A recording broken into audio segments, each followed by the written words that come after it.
指示我生命的道路。使徒行傳2章22至到28節，和合本。以色列人啊，請聽我的話，神藉着拿撒勒人耶穌在你們中間施行異能、奇事、神蹟，將他證明出來，這是你們自己知道的。他既按着神的定旨先見被交與人，你們就藉着無法之人的手，把他釘在十字架上殺了。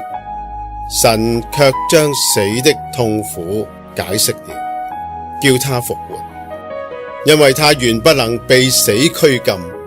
大衛指着他說：我看見主常在我眼前，他在我右邊，叫我不致動搖。所以我心裏歡喜，我的靈快樂，並且我的肉身要安居在指望中，因你必不將我的靈魂撇在陰間，也不叫你的聖者見朽壞。你已將生命的道路指示我，必叫我因見你的面得着滿足的快樂。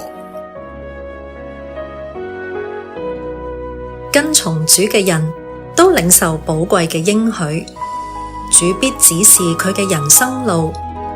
呢個引導係我哋生命歷程中不可或缺嘅寄望同埋依靠。呢個應許嘅權柄同埋確據，源於嗰位復活嘅主。正如彼得嘅宣告，神藉着拿撒勒人耶穌在你們中間施行異能、奇事、神蹟，將他證明出來。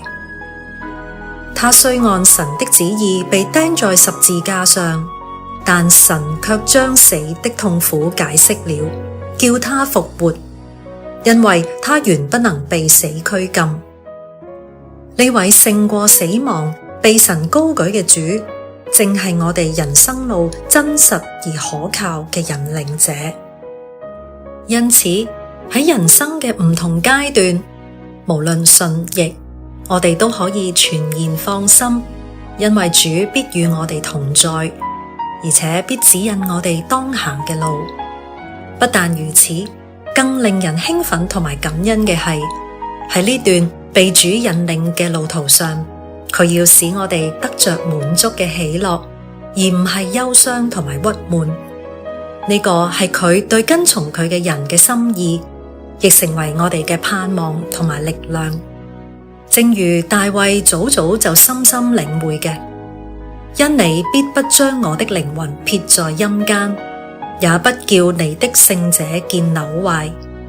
你必將生命的道路指示我，在你面前有滿足的喜樂，在你右手中有永遠的福樂。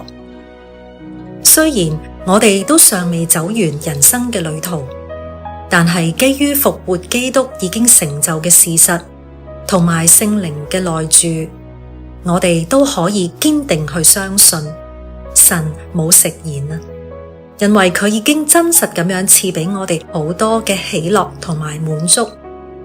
呢份喺基督裏面嘅引導同埋喜樂，使跟從佢嘅人常歷主恩，無悔今生。